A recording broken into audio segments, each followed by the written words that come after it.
چې کله بادشاهانو عدل ختم شي نو دومره نقصان به واقع شي چې بعضې خلک به راپاسي او بعضې خلک به وخوري او د سخاوت د غنیانو په اختتام سره دومره نقصان واقع کیږي چې یاره غریبانان به نقصانی شي هغې ته به نقصان میلاو شي او که علم د علماو ختم شي نو ناپوهه خلکو ته به نقصان ورسیږي لیکن که دعا د فقیرانو ختمه شوه نو بیا وواړو اسمانونو وواړو ځمکو ته نقصان میلاویږي اوس که مونږ وګورو نو د دې ټولو مثالونه مونږ ته مخې ته پراته دي خو زه تاسو ته په دې یو خبره باندې یو څو مثالونه پیش کوم چې زمونږ او ستاسو ذهن کلاو شي چې نبی کریم علیه الصلاة والسلام فرمایي چې بعدل الامراء د بادشاهانو په عدل باندې دنیا ودانه دارنګې د روم نه یو کس راغی د حضرت عمر رضی الله تعالی عنہ سره کارو مدینه منورې ته راغی کله چې دی راغی تپوس یې وکړو چې حضرت عمر رضی الله تعالی عنہ چېرته دی نو چا ورته وویل چې خو د مدینې منورې بادۍ نه بهر وتی دی او د یو ونې سوري لاندې آرام نو دغه سړی د روم لاړو او دی په دې خیالو چې حضرت عمر رضی الله تعالی عنہ سره به فوجیان وي د سره به سیکورټي وي د سره به چې دی پهردار ولاړي کله چې دی لاړو وی کاته حضرت عمر رضی الله تعالی عنہ سره یو قسم نشته او دی د ونې سوري لاندې په داسې طریقه باندې ودرېد چې دا یو خپې په بل اړولی ده په سیټ باندې پروت دی او د توري موټی چې دی د خپل سر مبارک د لاندې ایښودی دی او خراټې راخیږي ښه بېغمه ودد دغه د روم سړی ودرېد چې هغه دا منظر وکاته نو ورته وی چې یا عمرو اے حضرت عمر صاحب عدلتا فامنتا فنمتا اے حضرت عمر صاحب چې عدل دی قائم کړی دی نو په امن شوی څنګه بیغمه خوبونه کې دا ټول اثر ستا د عدل او د انصاف حضرت عمر رضی اللہ تعالی عنہ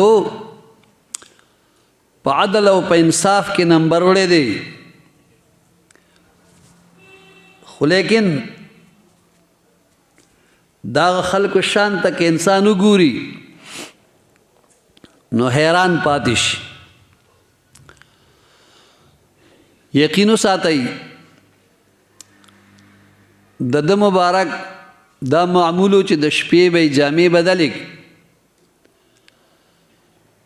د ده یو غلام و اسلم نامه یې وه به د ځان سره د مدینې منورې په لارو کوڅو کې به ګرځېده حالات د خپل رعیت به معلومه و چا باندې تکلیف دی چا باندې راحت دی اوس د شپې اخیری پار د یو کور خوا کې تېرېده خبرې واورېدې ودرېده حضرت عمر رضی الله تعالی عنہ غوږ ونیوه چې یاره دا کور نه څه خبرې راځي اوس د چا غوږ څارنه کول شریعت کې منع ده لیکن پنیت د اصلاح باندې جایز دي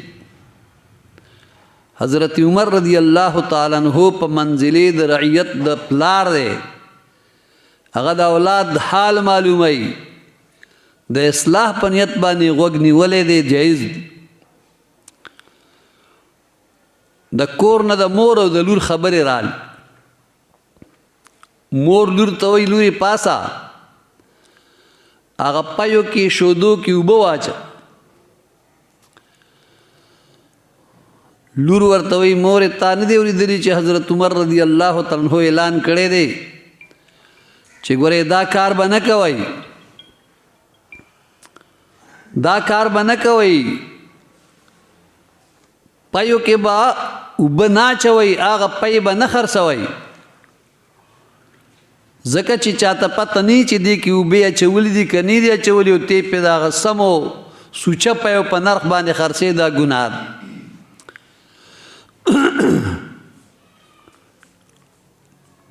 مورې زه دا کار کولی نش مور ورته وی لورې ته خو ډېره ساده یې اوبه پایو کې واچوه سهار له به ډېرې پیسې مونږ ته وشي لور ورته وی نه زه دا کار نه کوم زه د الله نه یریږم حضرت عمر رضی الله تعالی عنہ اعلان کړی دی باید دی چې مونږ د خپل بادشاه خبره ومنو مور ورته وی لوري حضرت عمر رضی الله تعالی عنہ به ودوي خوبونه به کوي هغه زموږ نه څه خبر لور ورته وی مور حضرت عمر رضی الله تعالی عنہ په مونږ باندې خپل احکام نه جاری هغه په مونږ باندې د الله او د رسول صلی الله علیه وسلم احکام جاری کړي هغه چې د چا احکام په مونږ باندې جاری کړي هغه رب له خوب نه ور لا تأخذه سنة ولا نوم هغه له نه خوب راځي او نه ورله پرکالی راځي هغه زمونږ د هر څه ویني واوري نو چې د کوم رب احکام په مونږ باندې جاری کړي هغه رب مونږ ویني اے مورې زه دا کار کولی نشم تی پکې په خپله واچوه حضرت عمر رضی الله تعالی عنہ خپل غلام اسلم ته وفرمایل په دې دروازه نښه ولګوه لاړ سحر له حضرت عمر رضی الله تعالی عنہ راغی دروازه اوهله आवाज راغی څوک زه حضرت عمر رضی الله تعالی عنہ زنانه دروازې لراله جی خیر شه ورته مورکای بیگا چې د لور سره کومې خبرې کولې هغه لږې دوباره وک بس زنانه پوه شي چې زما خبرې حضرت عمر رضی الله تعالی عنہ اورېدلي ورته وی جی معافي غواړم بیا به داسې نه کوم حضرت عمر رضی الله تعالی عنہ ورته فرمایي وی معافي به درته وشي خو په دوو شرطونو باندې ورته وی چې څه شرطونه دي یو شرط دا دی چې ته به د ټول عمر دپاره توبه وباسې چې بیا به دا کار نه کوي او دویم شرط دا دی چې دا کمې لور تا ته وي چې زه دا کار نشم کولی زه د حضرت عمر رضی الله تعالی عنہ د پروردګار نه یریږم هغه له خوب او پرکالي نه راځي هغه ما ویني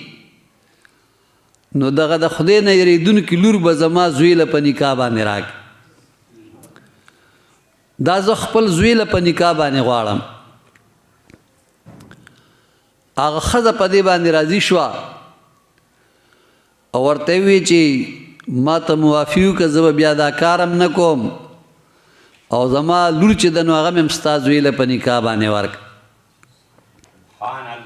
حضرت عمر رضی الله تعالی عنہ خپل زوی لره داسې جینۍ انتخاب وکړو چې د الله نه یریدونکې وه او یقین وساتئ تاریخ گواه دی چې خپل زوی مبارک له هغه جینۍ په نکاح باندې واغستا په مرور د زمانې سره چې د هغې اولاد پیدا شو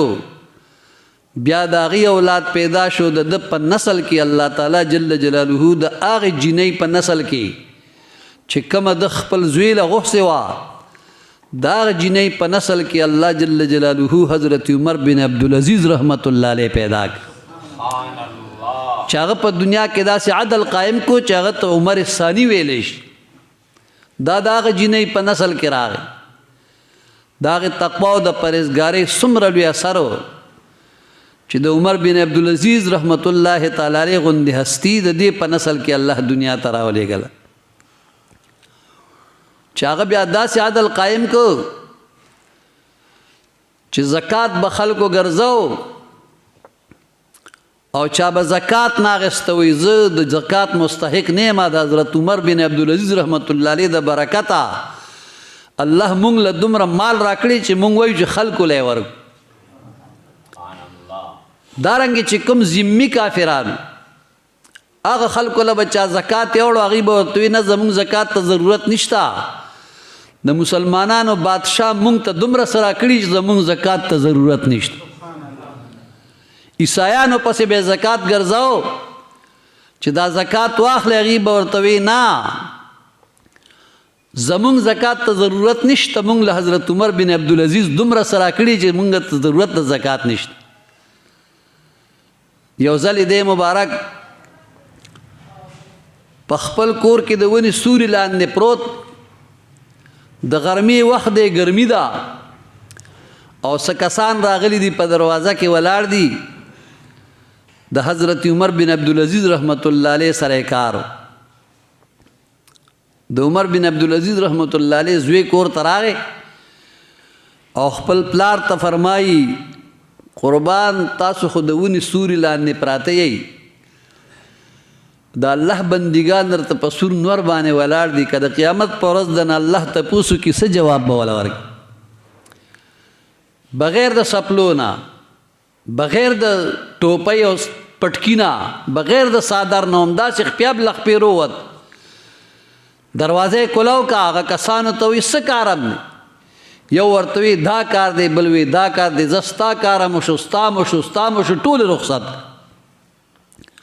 کور ته راننوتو لاسونه یې پورته کړي یا الله تعالی حمد و ثنا ده ما له داسې اولاد راکړې چې ستا یره زما په سینه کې اچي